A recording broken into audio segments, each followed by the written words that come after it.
नमस्कार, India voice देख रहे हैं आप और मैं हूं आपके साथ तुषार कुमार। तो वक्त हो चला है खबर दिन भर का। चलिए खबरों की शुरुआत करते हैं। मोदी सरकार ने सोमवार को 71 मंत्रियों को मंत्रालय आवंटित कर दिए।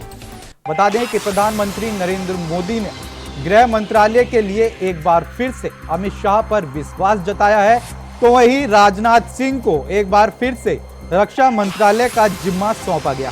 इसके साथ ही विदेश मंत्री की भूमिका में एक बार फिर से पीएम मोदी ने एस जयशंकर पर विश्वास जताया है। साथ ही सहयोगी दलों के नेताओं को भी अहम जिम्मेदारियां सौंपी गई हैं।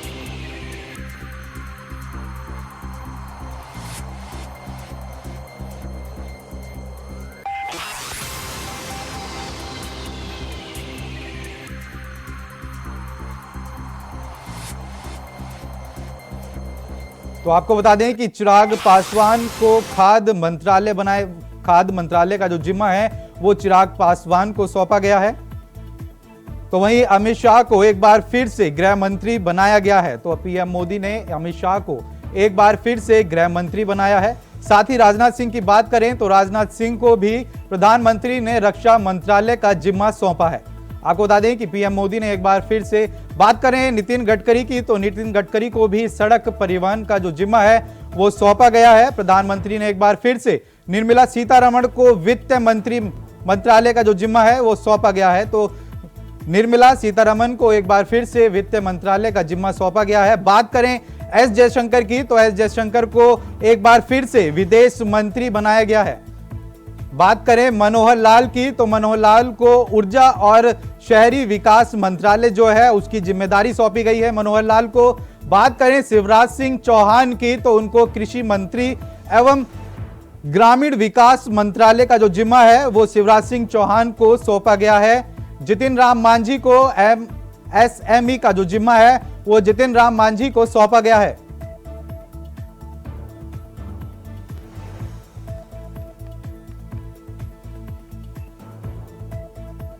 तो आपको बता दें कि जितिन राम मांझी को बात अजय टम्टा को परिवहन राज्य मंत्री का जिम्मा जो है वो सौंपा गया है।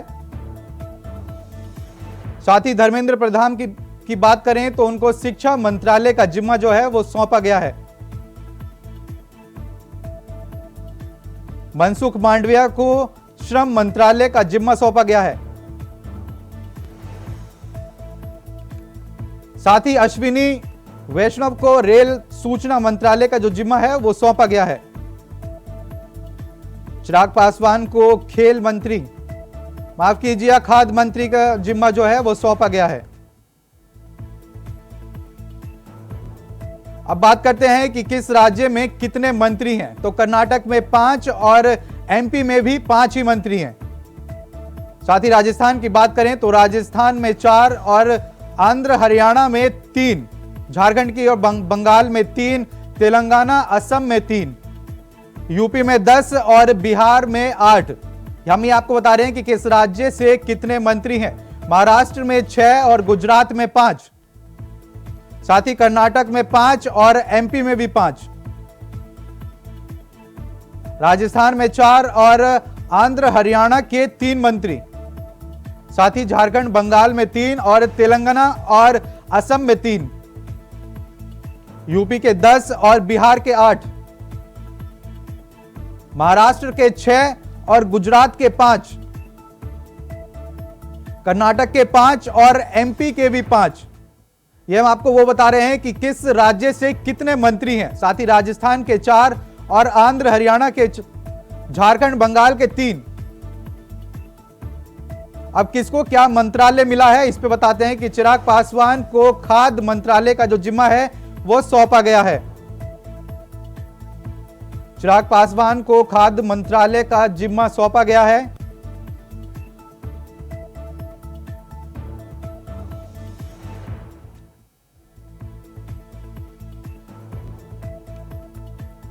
तो किसको क्या मंत्रालय मिला है अब हम आपको वो बता रहे हैं कि चिराग पासवान को खाद्य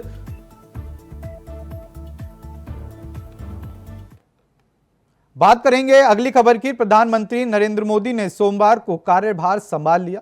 पीएम मोदी ने पीएमओ ऑफिस में काम करने वाले सभी कर्मचारियों की जमकर तारीफें की। साथ ही उन्होंने कहा कि मैं विराम करने के लिए पैदा नहीं हुआ हूं। सुनिए। साथियों, 10 साल में बहुत सारे लोग आप में से होंगे जो 10 साल से मुझे जेल रहे हैं।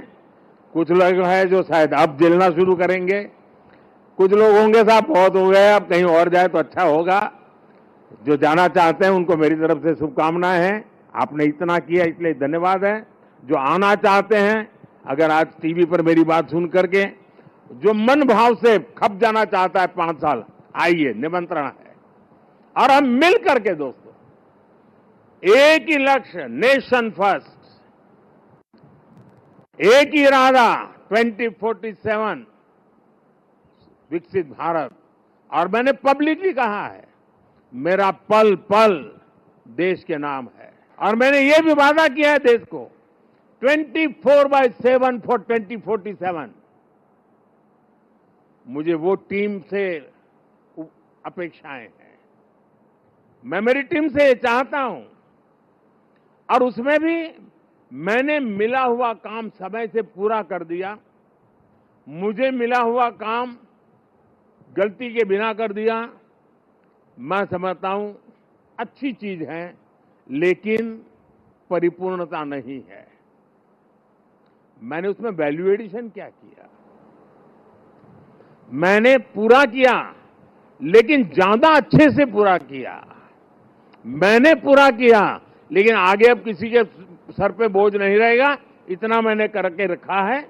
अगर हमारा भाव है, हर चीज में वैल्यू एडिशन, हर चीज में क्वालिटी अपग्रेडेशन, तो मुझे पक्का विश्वास है दोस्तों कि हम 5 साल के भीतर भीतर जिस सपनों को और संकल्प को लेकर के चले हैं उसको हम परिपूर्ण कर सकते हैं। 10 साल का मेरा अनुभव है, जो तय किया उसको हम करके रहे हैं।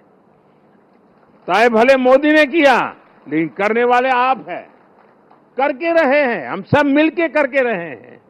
हम सबकी सामूहिक शक्ति का परिणाम है कि हमने एक कैटेगरी एजेंट के रूप में इसको काम किया है। आपको बहुत से लोग मिलेंगे व्यक्तिगत जीवन में, और खास करके टीनेज ग्रुप के जो लोग होते हैं उनसे अगर बात करेंगे, अगर उस समय क्रिकेट की सीजन चलती है तो उसका मन करता है यार एक अच्छा क्रिकेटर बन जाओ। दिमाग में रहता है यार क्रिकेटर बन जाना है। एक अच्छी मूवी बड़ी पॉपुलर हो गई तो फिर मन में करता है यार ये फील्ड अच्छा है, मैं एक्टर बन जाऊं, मैं इसमें चला जाऊं। उसी समय मान लीजिए चंद्रयान की घटना घटी है तो उसको लगता है यार ये फील्ड बहुत अच्छा है, साइंटिस्ट बन जाओ। और मान लीजिए 2 महीने के बाद क्रिकेट मैच आ गई तो उसको लगता है यार साइंटिस्ट वाला तो जरा मेहनती है, अच्छा करो अपन क्रिकेट वाला हो जाए। यानी ज्यादातर वो लोग होते हैं जिनकी इच्छाएं अस्थिर होती हैं, और जब इच्छा अस्थिर होती है तो सामान्य मानवी उसको तरंग कहता है। उसको लगता है यार तो तरंग ही है, एक सुबह एक सोचता है, दोपहर को दूसरा होता है, इस पर बात मत करो यार, ऐसे ही वो हुड़दंगबाजी करता रहता है। इच्छा जब अस्थिर होती है तो दुनिया की नजरों में वो तरंग होता है।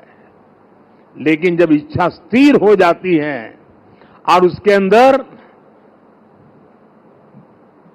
एक लंबे अरसे तक इच्छा को स्थिरता मिल जाती है, तो इच्छा उस प्रक्रिया से गुजरती है जो संकल्प में बदलती है। इच्छा अगर अस्थिर है तो तरंग है, इच्छा अगर स्थिर है, स्थायी है, तो संकल्प में कन्वर्ट हो जाती है। और संकल्प के अंदर जब परिश्रम की पराकाष्ठा जुड़ जाती है तब जाकर के सिद्धि प्राप्त होती है। और जीवन के हर काम को हम उस दिशा में देखना चाहिए। इच्छा प्लस स्थिरता इज इक्वल टू संकल्प, संकल्प प्लस परिश्रम इज इक्वल टू सिद्धि। तो फिलहाल समय हो चला एक छोटे से ब्रेक का, फौरन लौट रहे हैं। तो ब्रेक के बाद एक बार फिर से स्वागत है आपका। चलिए खबरों का सिलसिला आगे बढ़ाते हैं। तो वहीं मोदी सरकार 3.0 के ऐलान के बाद जहां एक तरफ बीजेपी और एनडीए गठबंधन के नेता जोश से लबालब भरे हुए हैं, तो वहीं दूसरी तरफ इंडिया गठबंधन और विपक्षी नेता सरकार पर हमला बोलते हुए 6 महीने में सरकार गिरने का दावा कर रही है।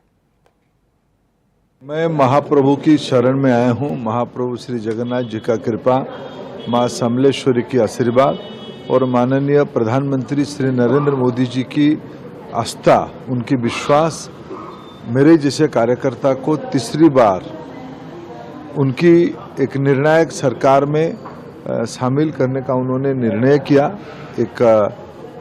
मैं उनके लिए उनका आभार प्रकट करता हूँ। महाप्रभु के पास, माँ के पास अपना हृदय की कृतज्ञता ज्ञापन करता हूँ। और देश की जिम्मेवारी फिर माननीय प्रधानमंत्री के हाथ में आई है और देश को विकसित बनाने के लिए, विकसित भारत बनाने की 2047 की तेजी से काम शुरू कर दिया जाएगा। प्रधानमंत्री जी ने अपने आशीर्वाद के रूप में पूरे देश में काम करने के लिए मुझे इस योग्य समझा, तो मैं माननीय प्रधानमंत्री जी का, भारतीय जनता पार्टी का और सभी देवतुल्य कार्यकर्ताओं का बहुत धन्यवाद देता हूं। और मैं प्रयास करूंगा कि जो भी मुझे काम दिया जाएगा, चूंकि पिछले 10 सालों से हमारी सरकार काम कर रही है और वो काम को और ताकत दे करके, दिन रात मेहनत करके उस काम को और अच्छा करने का मेरा सबसे पहले प्रयास रहेगा। और मैं चाहूंगा कि उसके कारण से मेरा जो डिपार्टमेंट है वो भी गौरवान्वित हो और स्वयं भी मुझे जो जिम्मेदारी मिली है उसको भी मैं गौरवान्वित महसूस करूं। यही मेरा लक्ष्य रहेगा। पंजाब और जो मुश्किल स्टेट यूपी बिहार वो हम सुधार लेके, तो पंजाब क्यों नहीं सुधार सकते हम? तो पर लेकिन बात ये थी यहाँ तक कोई पहुंचे तो सही। हमने बीजेपी, हम दोनों कैंडिडेट खड़े हैं। डिस्ट्रिक्ट लुधियाना हमारा पड़ता है, गेजाराम जी फतेहगढ़ साहब से लड़े और मैं लुधियाना से लड़ा। हमें ये भरोसा ही था 100%। हम सब लोग कांग्रेस में थे, लेकिन कांग्रेस ने कभी पंजाब के लिए सोचा ही नहीं कुछ। ये खास तौर पे हमारे वाल्मीकि समाज से हैं, बहुत बड़ा एक नाम है इनका। तो इसलिए सारे समूह एक तरफ बीजेपी के साथ खड़े हैं भी, हर कोई ये है भी वहाँ पे नशा अगर, और वहीं पे अमित शाह ने अनाउंस किया भाई एक ऑफिस है हमारा नारकोटिक्स ब्यूरो का, हम 17 ऑफिस खोलेंगे हर डिस्ट्रिक्ट में। अब देखना जिस दिन वो ऑफिस खुलेंगे। माननीय प्रधानमंत्री नरेंद्र मोदी जी ने तीसरी बार प्रधानमंत्री पद की शपथ ली है। देश के इतिहास में यानी सेकेंड टाइम नेहरू जी के बाद पहली बार प्रधानमंत्री नरेंद्र मोदी जी शपथ ले रहे हैं। सबसे पहले गोवा के लोगों की तरफ से, गोवा के पूरे सरकार की तरफ से मैं उनका बहुत बहुत अभिनंदन करता हूं। उनका पूरा मंत्रिमंडल का विस्तार देखा तो all together 72 ministers, 31 cabinet ministers, राज्य मंत्री और MOS मिनिस्टर्स किए हैं। उनमें हमारे गोवा के सांसद श्रीपाद जी नाइक, इनको भी अपॉर्चुनिटी दी है। इसलिए भी मैं गोवा के लोगों की तरफ से माननीय मोदी जी का बहुत बहुत धन्यवाद करता हूं और श्रीपाद जी नाइक का बहुत बहुत अभिनंदन करता हूं। मेरे जैसे कार्यकर्ता के लिए एक सुनहरा मौका है। इतना बड़ा मौका मुझे मेरी पार्टी ने दिया है, नेतृत्व ने दिया है। मोदी जी के नेतृत्व पे पूरे देश ने विश्वास किया। अभी माननीय प्रधानमंत्री की टीम में काम करने का मौका मेरे जैसे कार्यकर्ता को मिला है, जो नीचे के स्तर पे काम करता था, उस स्तर पे काम किया है। पिछले 30 साल से संगठन में काम किया है। तो मेरे लिए तो बहुत बड़ी खुशी की बात है। लेकिन जो अपेक्षा है, जो एक्सपेक्टेशन है मेरे से, मुझे लगता है कि बहुत बड़ी रहेगी। मुझे उस पर काम करना है। और एक सिर्फ पुणे की नहीं, पुणे तो मेरी कॉन्स्टिट्यूंसी है, पुणे है, महाराष्ट्र है, पूरे देश के लिए सेवा करने का मौका भी मुझे। बहुत बधाई। नरेंद्र मोदी जी ने 71 सांसदों को मंत्री पद देने का काम किया और उनकी जो जिम्मेदारी दी गई है बहुत निर्भीकता पूर्वक, सच्चाई के साथ, ईमानदारी के साथ भारत को कैसे आगे बढ़ाना है, उसके साथ साथ बिहार को कैसे आगे बढ़ाना है। तो ये मोदी थर्ड नहीं है, ये NDA 3 है। अब मोदी जी हर चीज़ में अपना नाम डालना चाहें तो अब तो जनता भी देख रही है कि ये NDA 3 है। और जब आप मोदी 3 बोलते हो तो जरा नायडू साहब से और नीतीश जी से भी पूछ लो कि ये मोदी 3 कहेंगे या NDA 3 कहेंगे। नंबर 2, शायद इसका संदेश मोदी जी को समझ में आ जाए कि जो राहुल गांधी को या गांधी परिवार को या नेहरू जी को या कांग्रेस पार्टी को गाली देते थे, उनको जनता ने बाहर का रास्ता दिखाया और अब मजबूरी में नरेंद्र मोदी को भी उन्हें बाहर का रास्ता दिखाना पड़ गया। आने वाले कुछ महीने या जितने भी महीने मोदी जी प्रधानमंत्री रहेंगे, कम से कम अपना जो राजनीतिक एक सभ्यता संस्कृति होनी चाहिए उसका निर्वहन करेंगे, ये मैं उम्मीद करता हूं। नंबर 3, जो हिंदू मुस्लिम की बात सबसे ज्यादा करते थे, अनुराग ठाकुर, उनको भी इनको बाहर का रास्ता दिखाना पड़ा। तो ये संदेश जो लोगों ने दिया है, शायद नरेंद्र मोदी जी को स्पष्ट सुनाई दे रहा है। The point today is that new government has been formed in Delhi, and I want to congratulate the Prime Minister for his third term. And I hope he will carry this nation forward towards peace, prosperity of people, and that the rhetorics that have been done in the elections are forgotten, and that we carry every person of India, what religion he belongs to, what region he belongs to. बात करेंगे अगली खबर की। जम्मू कश्मीर के रियासी जिले में रविवार शाम आतंकवादियों ने घात लगाकर तीर्थयात्रियों की बस पर अटैक कर दिया। बता दें कि बस उत्तर प्रदेश और दिल्ली के तीर्थयात्रियों को लेकर जा रही थी। हमले के बाद गहरी खाई में बस जो है वो जाकर गिरी। इसमें 3 महिलाएं सहित 10 लोगों की मौके पर ही मौत हो गई, जबकि 32 लोग जो हैं वो गंभीर रूप से घायल बताए जा रहे हैं। शाम करीबन 6:15 पर गोलीबारी के बाद 53 सीटर बस सड़क से उतरकर गहरी खाई में गिर गई। आतंकवादियों ने बस पर उस समय गोलीबारी की जब ये पौनी क्षेत्र के तिराथ गांव के पास शिव खोरी मंदिर में से कटरा में माता वैष्णो देवी मंदिर जा रही थी। सेना के हिसाब से 9 लोगों की मृत्यु हुई है और 37 लोग घायल, 18 लोग जम्मू मेडिकल कॉलेज में अभी मैं देख के आया हूँ। 14 लोग जो है वो नारायणा हॉस्पिटल में है और मैं उनको देखने जा रहा हूँ। कल शाम को ही रेस्क्यू ऑपरेशन में प्रशासन और सिक्योरिटी फोर्सेस के लोगों ने सबको रेस्क्यू किया था। ज्वाइंट ऑपरेशन पुलिस, सीआरपीएफ और आर्मी ने लॉन्च किया हुआ। जो लोग भी इसके लिए जिम्मेदार हैं उनको निश्चित रूप से दंड मिले, उसका प्रयास हो रहा है। मुझे लगता है कि जम्मू कश्मीर का जो इलाका है, इलाका में आतंकवाद बहुत खत्म हो चुका है। जानबूझकर जो तीसरी बार माननीय मोदी जी की सरकार बन रही है तो कोई दहशत निर्माण करने के लिए, जो कल का जो इंसिडेंट है वो हुआ है, लेकिन अगर इसी तरह आगे इंसिडेंट होते रहेंगे तो मुझे लगता है कि भाई एक बार पाकिस्तान के साथ युद्ध करना पड़ेगा और पाक व्याप्त कश्मीर को अपने हवाले करना पड़ेगा या अपने तरफ उनको लेना चाहिए। Incident that has taken place in J&K. It's a sad state that some innocent people have been killed. I am sure the security forces will be able to round up the terrorists and take care of them. The point today is that new government has been formed in Delhi, and I want to congratulate the Prime Minister for his third term. And I hope he will carry this nation forward towards peace, prosperity of people, and that the rhetorics that have been done in the elections are forgotten, and that we carry every person of India, what religion he belongs to, what region he belongs to. The Prime Minister has to carry them all together. That is the message that the election has given. J&K का मैं क्या नहीं सकता हूँ। हम तो यह उम्मीद करेंगे कि हमारे साथ जो धोखे हुए हैं उनको ठीक किया जाएगा। पहली बार तो ये कि आप हमें स्टेटहुड रिस्टोर करिए और हमारे असेंबली इलेक्शन कराइए। उसके बाद जो हमें बाकी लड़ाई लड़नी होगी 5 अगस्त 2019 के खिलाफ, वो हम लड़ते रहेंगे।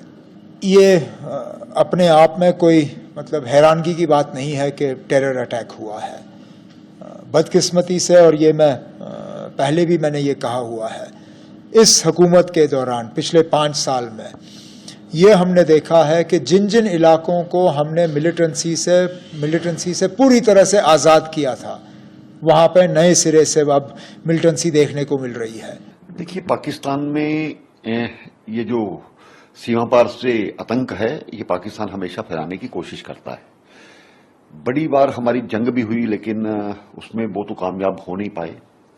अब नया जो सिलसिला है पीओके में, जो एक इस प्रकार की आवाजें उठ रही हैं कि वो भारत के साथ मिलना चाहते हैं, वो भी एक कारण है।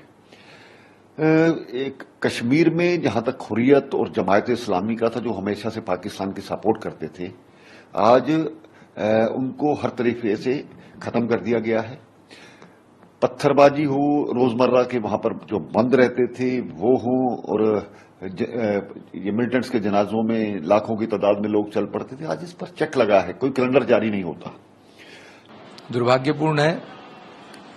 उसमें वहां पर राज्यपाल जी ने कहा ही है कि जो दोषी हैं उनको जल्द से जल्द पकड़ के सजा भी देंगे। उसमें किसी संगठन ने उसको ओन भी किया है। वहां की सरकार अच्छे से काम कर रही है, जल्दी उस पर कुछ ना कुछ लॉजिकल कंक्लूजन पर पहुंचेंगे। बड़ा मुझे खेद है हमारे श्रद्धालुओं पर जो घिनौना अटैक हुआ और कई लोगों की जान उसमें गई, इससे बड़ा पाप कहीं नहीं हो सकता। और मैं तो चाहता हूं कि सरकार जो भी हो वहां पर पुलिस प्रशासन तुरंत कार्रवाई उस पर करे, और ये इस प्रकार की घटनाएं अगर बढ़ती हैं तो चिंता का विषय है, क्योंकि वहाँ अभी लोकसभा के चुनाव संपन्न हुए हैं, विधानसभा चुनाव 2-3 महीने में होने वाले हैं।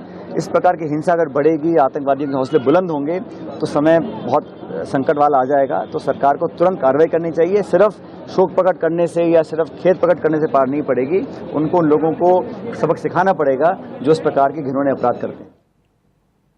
बात करेंगे अगली खबर की। दिल्ली में हरियाणा भवन के बाहर आम आदमी पार्टी के कार्यकर्ताओं ने प्रदर्शन किया और विरोध जताया। आपको बता दें कि आम आदमी पार्टी के कार्यकर्ताओं ने हरियाणा पर दिल्ली के हक का पानी नहीं देने का आरोप लगाया है। आप कार्यकर्ताओं ने कहा है कि हरियाणा सरकार सुप्रीम कोर्ट का आदेश नहीं मान रही है। अपने हक के लिए पूरी दिल्ली सड़क से लेकर कोर्ट तक दिल्ली सरकार लड़ाई लड़ेगी और हरियाणा से अपना हक लेकर रहेगी। देखिए, सौरभ जी जो यूडी मिनिस्टर हैं दिल्ली सरकार में, और मेरी एलजी साहब के साथ मीटिंग हुई। काफी लंबी बातचीत हुई। दिल्ली में जो पानी की कमी हो रही है, हरियाणा पानी जो कम छोड़ रही है, चाहे वजीराबाद बैराज पे पानी का लेवल गिर रहा है, चाहे मुनक कनाल में कम पानी आ रहा है, तो क्योंकि एलजी साहब केंद्र सरकार के नुमाइंदे हैं, वो रिप्रेजेंटेटिव हैं सेंट्रल गवर्नमेंट के, तो हमने एलजी साहब से रिक्वेस्ट किया कि हरियाणा से स्पेसिफिकली बात करें जो मुनक कनाल में पानी कम आ रहा है। हर साल गर्मियों में भी इवेपोरेशन लॉस के बावजूद मई जून में जब मुनक कनाल से 1050 क्यूसेक पानी छोड़ा जाता है तो 990 क्यूसेक से ज्यादा पानी दिल्ली के एंट्री पॉइंट पर पहुंचता है। परंतु पिछले एक हफ्ते में 7 जून को तो ये 840 तक गिर गया था। पिछले 2 दिन में ये 850-855 तक पहुंचा है। पानी मुनक कनाल से दिल्ली में आता है। इससे दिल्ली के 7 वाटर ट्रीटमेंट प्लांट्स डिपेंडेंट हैं, क्योंकि मुनक कनाल का पानी गिर रहा है, क्योंकि वजीराबाद में पानी का लेवल कम है।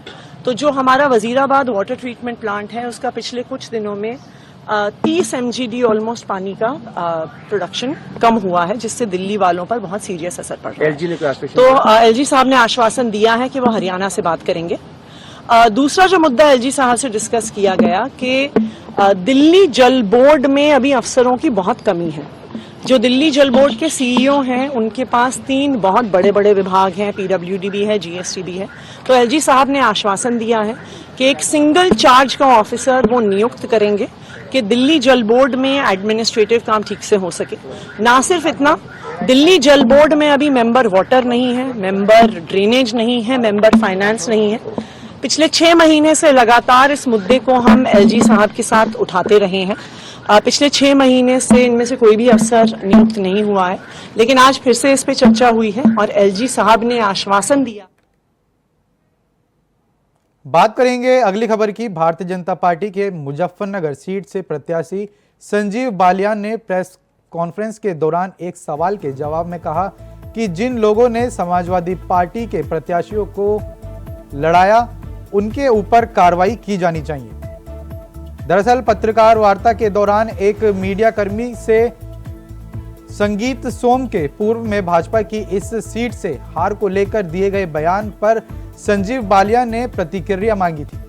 गौरतलब है कि यूपी की सरदना सीट से पूर्व विधायक रहे संगीत सोम के गांव में भाजपा को सपा से भी कम वोट मिले।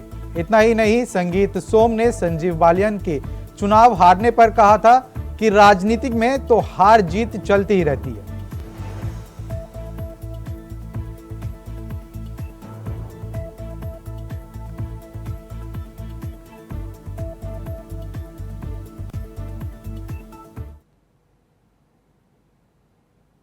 सॉन्ग के कई बयान आए, उस बयान का बड़ा नुकसान देखा जा रहा है अगर माना जाए जी। मुख्यमंत्री की रैली हुई, रैली होने के बाद तुरंत बाद उनका बयान आता है, लेकिन ऊपरी तल में मतलब माना जाए प्रदेश अध्यक्ष या कोई कार्रवाई नहीं की गई, जबकि बयान अलग अलग बयान आए। हाँ, मैं उम्मीद करता हूँ कि कार्रवाई होनी चाहिए थी और आगे भी उम्मीद रखूंगा अपनी पार्टी से कि जो बिल्कुल खुले तौर पर जिन्होंने समाजवादी पार्टी का चुनाव लड़ा है और यहाँ बड़ी पोजीशन लिए हुए हैं और सरकारी सुविधाएं भी ले रहे हैं, तो कृपया करके पार्टी, मेरा निवेदन रहेगा पार्टी उस पर शायद ध्यान देगी और कार्रवाई निश्चित। पूर्व विधायक संदीप सोम ने कहा था कि एक बयान बहुत वायरल हुआ उनका कि स्तर नहीं है आपसे बात करने का, ऐसा क्या है इस तरह? अब ये फिलहाल के लिए खबर दिन भर में इतना ही। देश और दुनिया की तमाम बड़ी खबरों को जानने के लिए बने रहें इंडिया वॉइस के साथ। नमस्कार।